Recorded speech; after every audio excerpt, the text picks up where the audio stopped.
Hi and welcome to the Wright Report. My name's Darren Wright and I'll be coming to you with a weekly dose of information around social issues, plus a dose of financial ideas every week. As a financial advisor, I'm happy to lend my views on economics and financial concepts and strategies and investments, but I feel like these are the days that we need to be discussing bigger ideas, and I think the internet is the place to do it.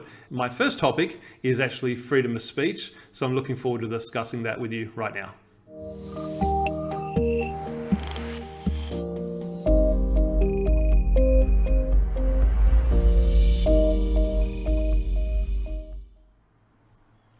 I want to start off this first episode with a discussion on what I think is a really important topic at the moment. That's freedom of speech. And in some ways, that's the reason I'm starting the Wright Report, because the reality is that we're actually having a real attack on our freedom of speech. And it's a bit of a problem. You know, when I was a kid, you could say what you wanted and you could express yourself. And the reality was, first of all, you didn't have a platform to really broadcast that to the world. You kind of could tell your friends and family what you thought. They had the right to tell you you're an idiot for thinking that. You had the right to say, nah, I can say what I want because it's a free country. And that would all be fairly acceptable. But what we're seeing now is, because of the invention of the internet and introduction of social media, there's now a platform for people, I guess, express themselves in a way that is substantially more broadcast. You know, you can go onto social media any time of the day or night and broadcast to the world that you have an opinion. And the reality is we actually have feedback on that opinion quite quickly and regularly in the way of likes and people following you and people commenting saying, yeah, I agree, or whatever. But the problem is, and the consequences, we also have people that actually like to say, well, I disagree. So never before in history have we had such the capacity or the ability to express ourselves in volume and experience the feedback and the rhetoric behind opposing views so quickly and easily and in volume. And this has never happened before. So I don't think really as a society, we're ready for it. And that's a bit of a problem, because I feel like we're now heading towards an age where freedom of speech is no longer a thing. Now, in the US, they have a constitutional right to freedom of speech. It's in their constitution as the First Amendment. And that means that they inherently believe, and you often hear it, that they have a right to freedom of speech. Now, in other countries like Australia and Canada, we don't necessarily have a law that has it written into our constitution as a right of freedom of speech. In fact, in Australia, we don't have that in constitutional law. There are some court rulings that support freedom of speech because there is an inherent right in a democratic society to discuss political matters, and you have to be able to express and communicate political views in order to function a proper democracy, because otherwise how can you discuss and evolve your ideas about what should be the political discourse and what should be the type of government we want and type of leadership and who we vote for? These are all functions of the ability to speak freely. However, there is no constitutional right stopping us from doing so. So at any stage, we could have our rights within Australia and many other countries of the world taken away from us by government decisions and legislation. I don't think that's highly likely in huge form, but society is slowly taking these rights away. And we actually saw an example of where government intervention in freedom of speech occurred, and that was in Canada, when they decided a few years ago that you were obligated to use a person's gender pronouns. And look, this is not an attack on gender pronouns. I think if someone wants to use him, her, they, whatever pronoun they want to use, and if they want to call themselves a pineapple, I don't really care. Be your best you and live your best life. I'm really happy with that. This is not an attack on that. But what I did take offense to, or what I think we should be concerned about, is the path we're going down if we start legislating what people can and can't say. Because this is like boiling the frog. I was told an analogy years ago where you don't boil a frog by dropping it in boiling water, because it just jumps out. What you do is you slowly raise the temperature of the water with the frog in it, and it doesn't know it's being boiled, and eventually you'll boil the frog. Now, this is not an advocacy of boiling frogs, and I promise no frogs were harmed in the creation of this podcast, but the analogy I think is a good one, because I think as society we're slowly boiling the frog. And that's evident in many areas where most people, because of their ability to express themselves so openly on social media, they now feel that they have the right to do so, and they feel very, very offended and very, very, I guess, reactionary to anybody who disagrees with them. And that's a rising problem that I think we need to stop. In the universities back in the 1960s, they started the real freedom of speech era, where they were actively campaigning and demonstrating for the right to freedom of speech and the ability to speak freely. And there was a really good movement back in the 60s in the universities in the US, the colleges they call them. And it happened here too in Australia and other countries. But since then, now the opposite is happening in those very same colleges and universities that were advocating for free speech is the place where the freedom of speech is taking away from us first. That's because they now have these, the safe spaces. And if you're a speaker that is scheduled to speak at a university and a very vocal group that is actually against you, they will actively try to campaign against that person from speaking in the university and try to get you cancelled from that scheduled lecture. They'll then campaign and demonstrate at the lecture itself and perhaps interrupt the lecture. There's heaps of videos online you can see about this stuff. I'm sure many of you have seen them already. When I went to college, suddenly there were some folks who didn't think at all like me. I've heard some college campuses where they don't want to have a guest speaker who is too conservative. The reality is this is a bad thing. The reason why freedom of speech is so important is that in order for society to evolve, we need the ability to express opinions and converse and interact with each other so that we can learn from each other, exchange ideas and evolve better ideas so that we can deal with the problems of today and tomorrow. And at a complex level, at a societal level, and also at an individual level, a lot of us, we learn and evolve our ideas from each other. I mean, 20 years ago when I was 26, I probably thought I knew everything, but in reality I didn't. And how did I learn in the last 20 years? Well, most of my learning was from observing, interacting and talking and conversing and debating with others and hearing their ideas and me going, you know what, that makes some sense. Maybe I was wrong, or coming around or influencing my opinion. And sometimes it's the opposite. Sometimes it emboldens your opinion, saying, you know what, now I hear that opposite opinion that makes me more convinced I'm right. And that's okay.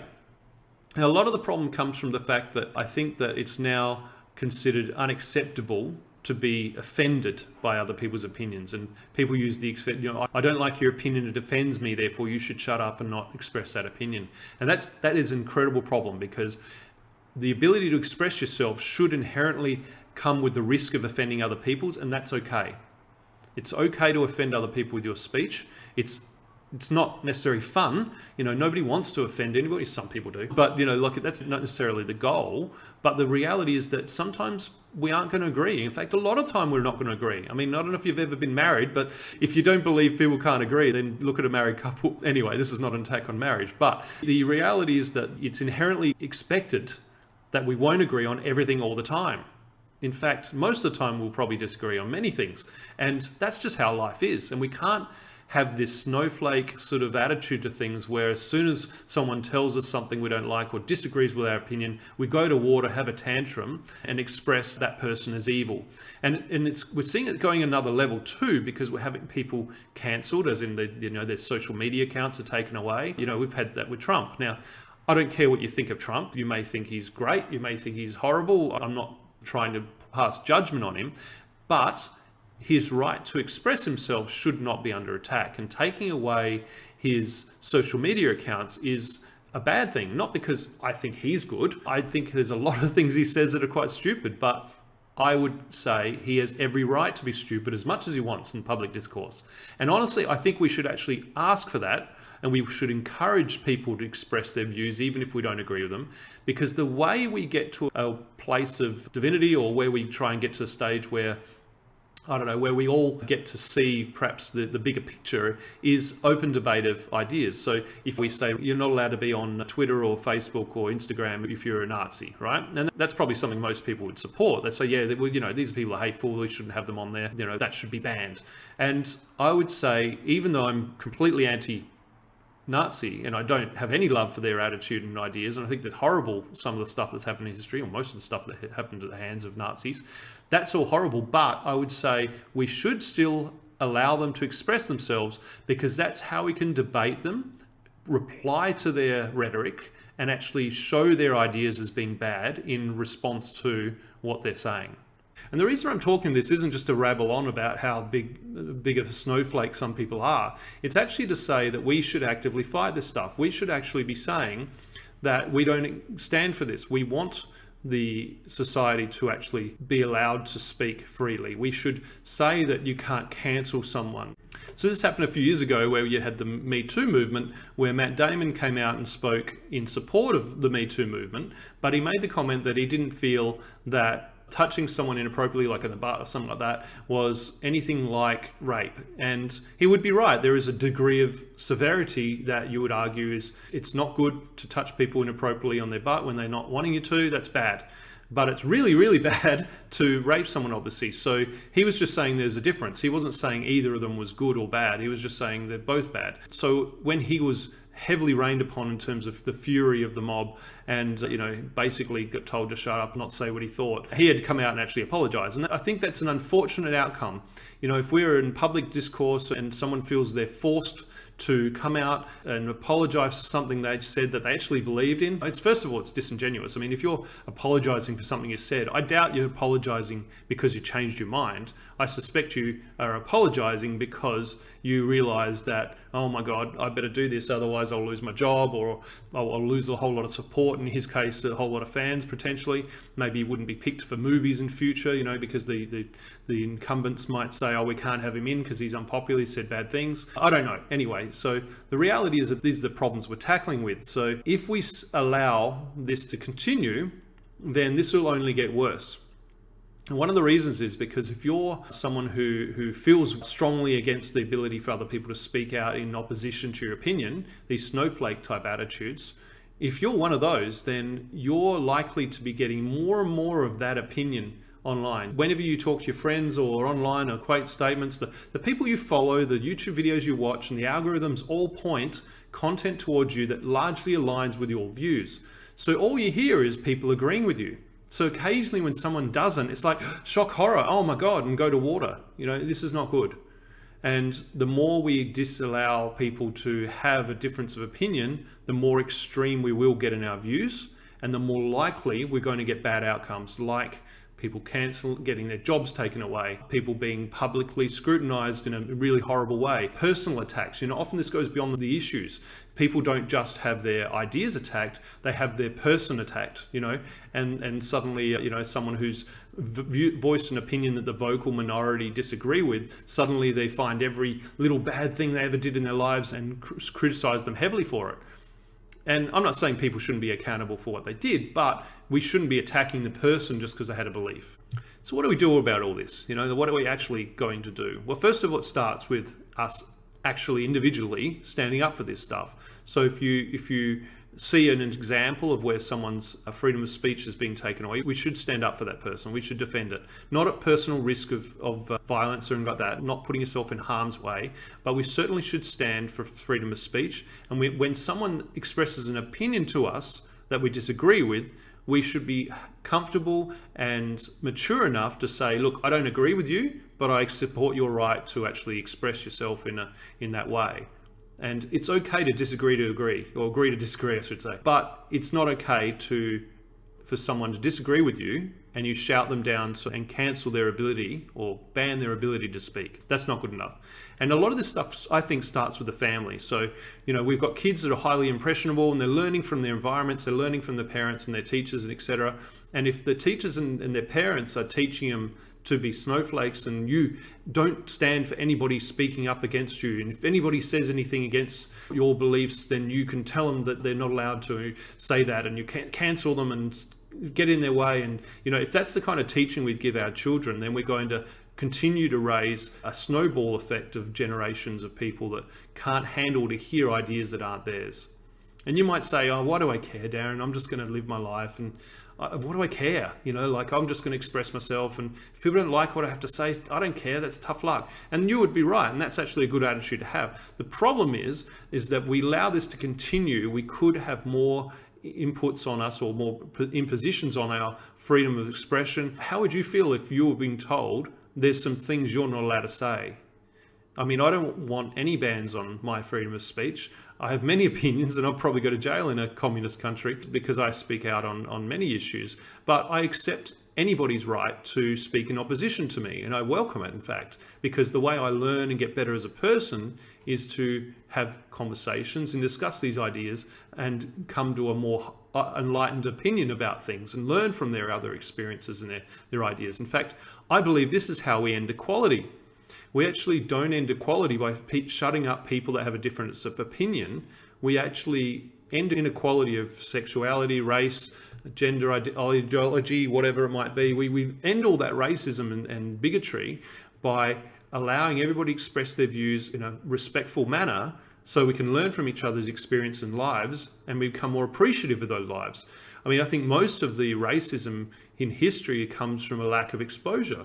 You know, if you never saw let's say a black person in your entire life, you're pretty naive to what that person is, and you might be a little shocked when you see him for the first time. And I think there's evidence of that in history. But when we expose ourselves and we integrate well, and everybody from different races and ideologies integrate into society in a big mixing pot of multiculturalism, that's when we get racism stamped down. I believe that's why racism is less of a problem now than it was 50 years ago. Anybody who suggests it's not a lower problem is kidding themselves, because it's made huge inroads. I mean, we had a black president in the US, and there's a whole lot of examples of where society has moved on substantially from where it was 50 years ago. And if we look at that as an example, the reason why that's happened is because society is now more engaged with each other. There's more awareness of other races. There's more education and mixing pot, and immigration has meant that most cultures around the world are multicultural. You know, there isn't just white people here in Australia. We've got Asians and skin colors of all kinds and all kinds of different races. And it's made Australia better. If nothing else, the food's better, but that's the way it is. So yeah, look, at the end of the day, you know, we don't want people coming down on our way of life. You know, I mean, it's almost an Australian pastime to criticize the government at your mate's barbecue. You know, and I for one do not want people stopping my right to abuse the government and the politicians over a sausage, and neither should you.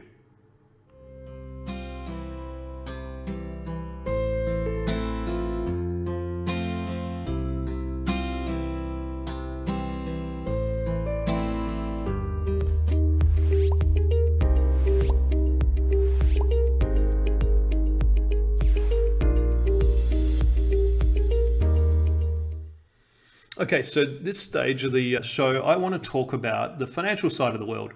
And as a financial advisor, you know, this is one of my areas of passion, and one of the areas I actually might know maybe a thing or two about. But look, what's happening in the world right now is we're having an issue around the inflation that's come from the overstimulation of the stimulus coming from governments, particularly the US. You know, trillions of dollars have been pumped in that economy. In Australia, we basically import inflation because we buy most of our goods from overseas. And if the countries, particularly the US, is raising prices on those particular goods because of inflation issues, then of course we're importing goods at higher and higher prices.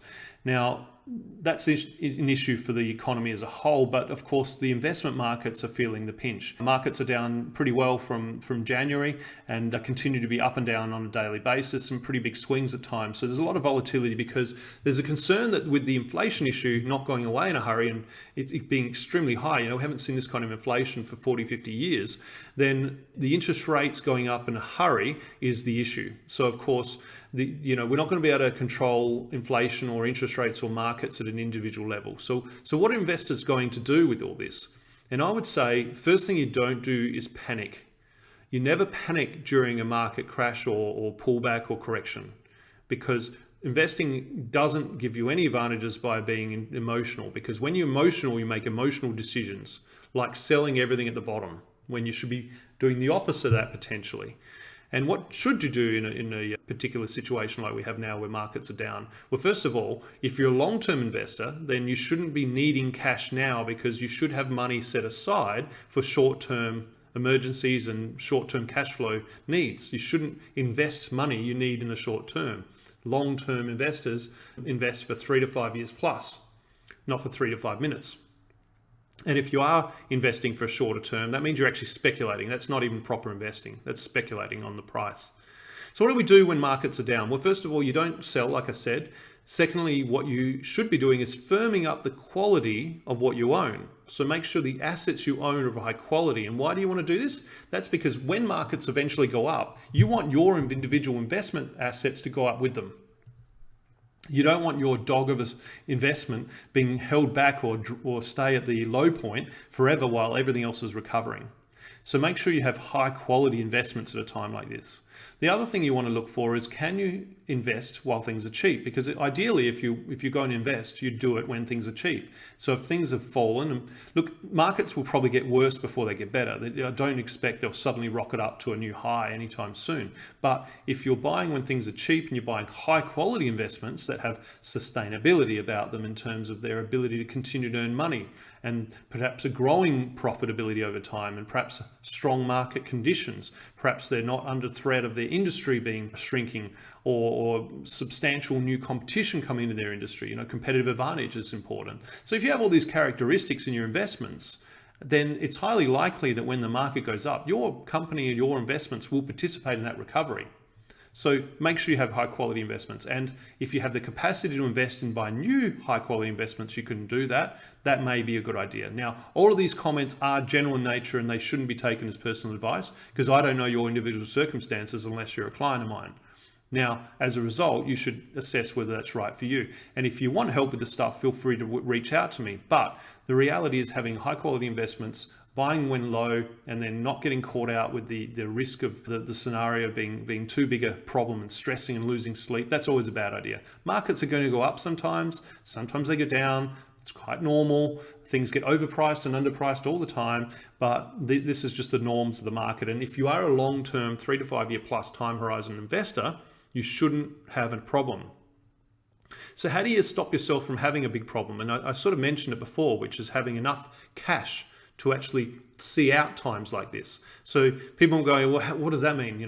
Well, first of all, you should have money for emergencies. So you should have a little emergency fund or a rainy day fund or whatever you want to call it. We call it a cash reserve in my business, but that's okay. A cash reserve is something you have on the side. If you need money, your car breaks down, the engine dies on you, which happened to me a few years ago. I had a Toyota Kluger and it went really, really well for 10 years. Then the timing chain broke and smashed up the engine. So I had to replace the engine. So you needed a few dollars on the sidelines to pay for that. And that's just reality of life. Sometimes it happens, you drive a car long enough, it'll probably cost you some money. Maybe the washing machine breaks, you need money for those kind of stuff. So have an account for that kind of cash on the side.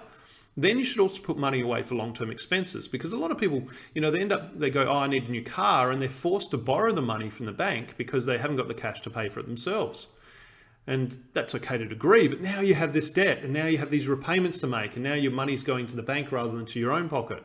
So what we'd argue is a better attitude is to actually save over time for the major expenses of down the road. And again, just like you drive a car long enough, you're going to have a problem with it. You drive a car long enough, you're going to want to replace it.